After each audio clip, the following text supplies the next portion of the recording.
Hello everyone and welcome to Speaker Talk Radio. My name is Claire Perkins and today I'm talking to Sarah Ross. Sarah, an international award-winning speaker and best-selling author, uses her own experiences with burnout and depression to help others avoid the dark place that she found herself in when she left the corporate world. She founded Your Reason to Breathe as a way to show those burning out at work that there are steps that can help turn the dark and depressing into an empowered and fulfilling life. Sounds good? Let's find out more. Hello Sarah, welcome and thank you for coming on Speaker Talk Radio. Thank you for having me, Claire. Oh, it's my pleasure. I have to ask the obvious question first. Why Your Reason to Breathe? So, I never really connected with the whole find your why movement. There was the TED Talk by Simon Sinek, start with why. And then people would say, oh, when you find your why, the decisions become easy. And I never really understood that, probably because I'd never found mine at that point. And then when I found my why, which is my reason to breathe, it was all around breathing. Funny.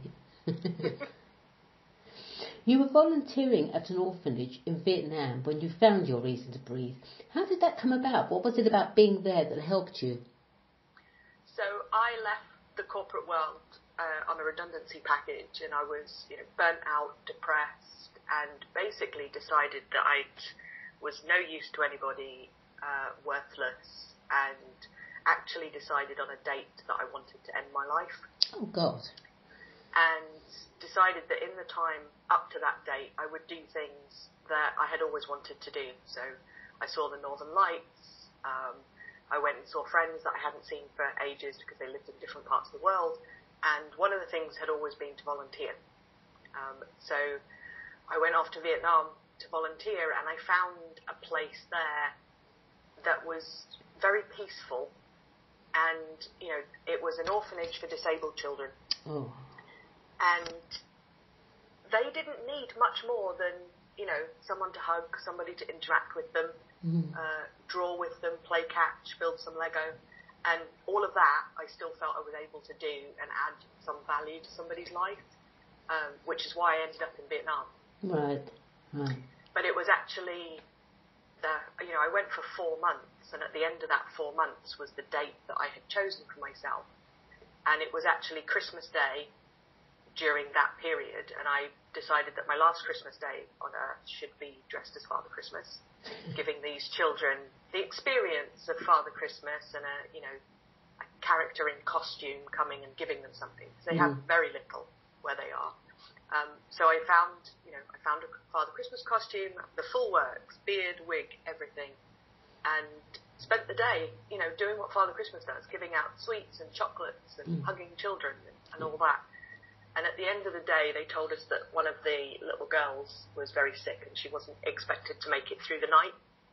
And if we wanted to say our goodbyes, then we should do them before we left for the evening. Right. And I walked into this room dressed as Father Christmas. There's a big sort of crib, and this little girl is lying in it. And she already looks grey. You could tell that she's not very well and she hasn't got long left.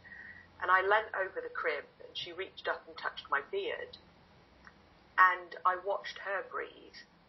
And that was the moment I found my reason to breathe, because this little girl who was abandoned by her family because she was so sick, disabled, will never get to go to school or anything because she's considered worthless in that environment because she's disabled. Yeah. Was still fighting for every breath. Yeah.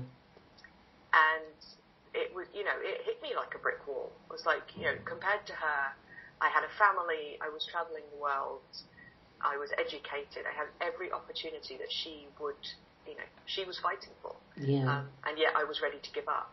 And so in that moment, I found my reason to breathe. I beg your pardon.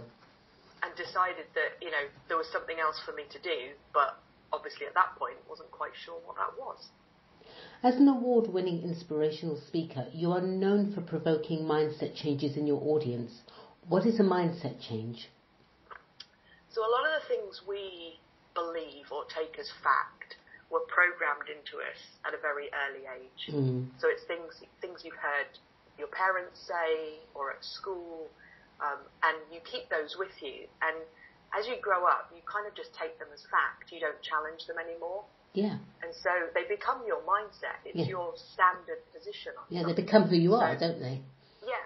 So, take money, for instance. If you grew up in a household where you heard, oh, money doesn't grow on trees, or, oh, we have to save for everything, chances are when you're older, you're going to find it quite difficult with money. If your mindset is that money is hard work, money is difficult to come by. Yeah. And so in my talks, I allow people the opportunity, and using stories, to actually challenge what they think about things. Interesting. And by allowing them, you challenge the fact. Is it really true? Yeah. Is it true for me? And what would life be like if it wasn't true? Do I have any evidence that it's true? Yeah. And actually just allowing people a space to say, you know what? Actually, I don't believe that. There's no evidence to suggest that that's always the case. Just gives them that shift in belief that allows them to open up their thinking.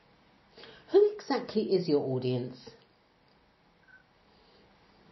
So I work with CEOs and senior management in fast-paced and high-bonus commission environments. So financial services, management consultants, pharma, but I also work with entrepreneurs who are in a very similar kind of environment.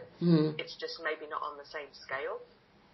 And I look at them how to retain their top talent. So the people that are at most risk from burnout, making sure we don't lose them, because it's very expensive when you do, and actually reducing the impact of burnout in the workplace. Do you deliver the same talk to different corporations, or are the talks tailored? So I have 3 main sort of talks, but they are always tailored to the organisation. Right. It could be the industry that they're in. It could be the problems that they are currently having. So if you're going into a corporation who've just been through a merger or are about to go onto the stock exchange, those have very different considerations than a company that has, just launched a new billion-dollar product and is pushing for every sales to justify that they have this new product. So I will work with whoever hires me to make sure that it's tailored to the particular audience that's going to be there. I noticed on your website, excuse me, that you have some fantastic testimonials, including absolutely compelling speaker, one of the most remarkable storytellers that I have encountered in both my professional and personal life. And this unforgettable speaker will leave you with an unbelievable insight into these markets. Great testimonials. How do you prepare for your talks? So the first and last 5 minutes are generally scripted. I will write them out word for word and learn them. The reasoning behind that is just to give yourself, you know what you're going to say for the first bit. In between that, sometimes I write out the whole speech, especially if it's a new topic, and I just want to get a feel for how the story sounds, which words work, which don't. Other times, if it's a story or examples that I've used a lot, then I will actually just have the learning points and allow them just to flow where they need to go. But I generally rehearse the speech sort of 25, 30 times. Right. And I will use different ways of learning it. So I could be sat at my desk, I could be stood up, I could be walking around the kitchen, I could be listening to music. They're all different ways of getting a speech kind of into your subconscious so that it comes off very naturally when you actually stand up to speak. You also offer individual coaching, don't you? What kind of coaching and to whom? So I have a number of different programs, 3 weeks, 6 weeks, and then a 3-month program. They are based on where the person is at in terms of where they're burning out. So if somebody is, has some of the burning out risk factors, then we'll look at trying to stop them heading anywhere into like full burnout. Right. The individual coaching, on the other hand, are for either people who have burnt out and it's then a recovery journey, or for those that are struggling to get the balance between work and life. And we look then at eliminating or at least reducing any risk factors that are in their work, but also sort of supercharging their time out of work so that they get more balance. Let's talk about your book, Activate Your Life. You share an exercise in Activate Your Life that your coach gave you that actually transformed your life. Can you share it with us or give us a clue? Yeah. So the exercise in the book is called Prioritize Happy, and it's about putting the balance back into your life. So when I was working with my coach, what I realized was if it was anything to do with work, it was scheduled in my diary and it was pretty much non-negotiable to come off my diary. So if it said meeting or conference call, that was it. I was there and it was done. Right. But there was nothing on my calendar that was for me.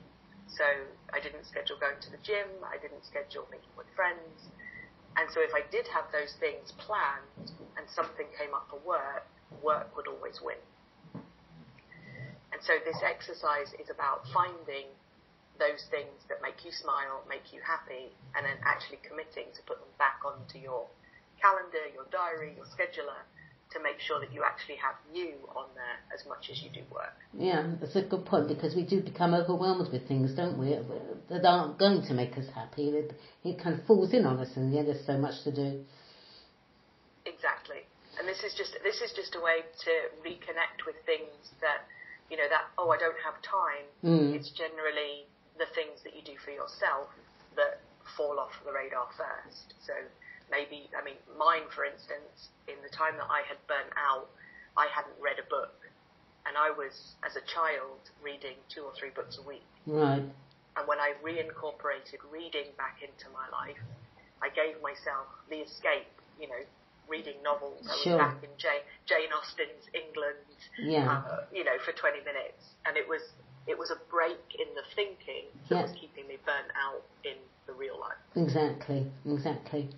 You have a collaboration of transformational exercises from 50 top coaches from around the world, the globe, included in Activate Your Life. Why did you decide to collaborate rather than just be sole author of the book?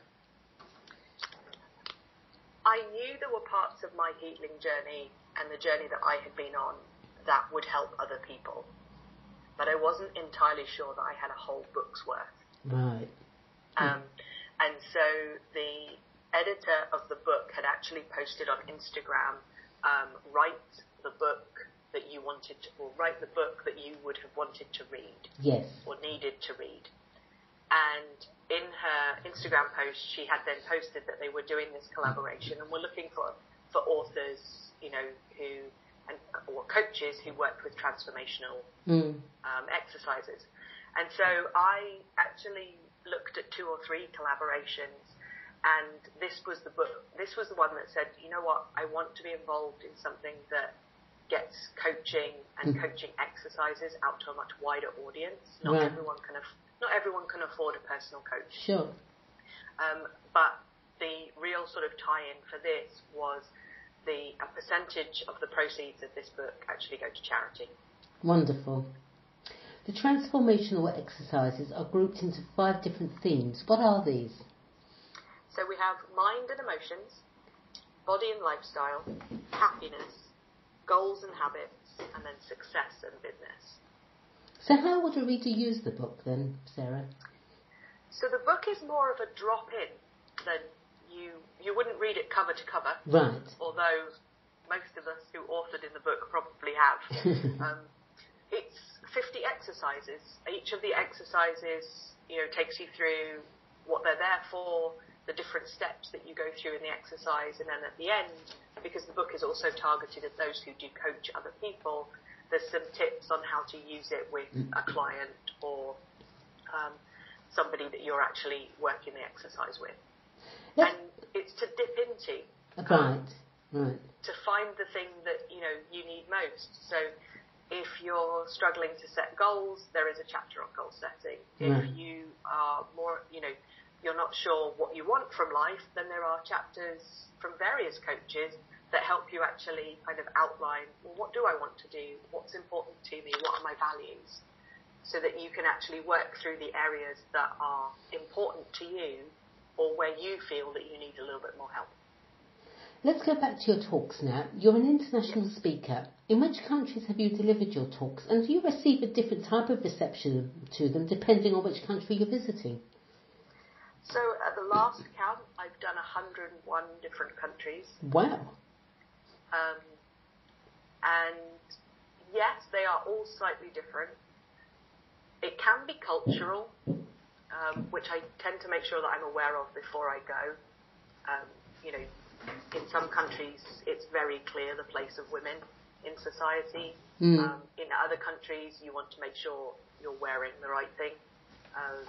Shoulders covered or legs covered, depending on where you are. Yeah. And also talks where you use a translator. So either simultaneous translation or where you speak, they speak. Just making sure that, that's always different because there is a time lag there. Sure. If you say something that's funny, there's a time lag before somebody else laughs. Even I've found in simultaneous translation where they have the headpieces, right. It's usually like 10-20 seconds off. Do you find that most corporates have more or less the same problems in whatever country you visit? I think the themes are the same. Right. We're all human, but culture, history definitely adds some new dimensions to some of the problems. I bet. You've won a couple of awards for your talks in both 2016 and 2017. Congratulations. Would you like to tell us about them? So the one in 2016 was from Outstanding Lives. It was an inspiration award for promoting equality, inclusion and levelling the playing field. Right. And in 2017, the Women's Economic Forum gave me an award for being an iconic woman creating a better world for all. Oh, that's brilliant. Lastly, where can listeners find out more about your reason to breathe and, of course, your book, Activate Your Life? So we have a Facebook page called Your Reason to Breathe, and website is yourreasontobreathe.com, and the links to the books are on the website. Oh, that's brilliant. Well, thank you, Sarah. That was really interesting. Please come back on Speaker Talk Radio. I'd love to chat with you and hear more. In the meantime, good luck for the future, and thank you, everyone, for listening to Speaker Talk Radio. Let the world hear what you have to say. Thank you, Sarah. Thanks, Claire. My pleasure.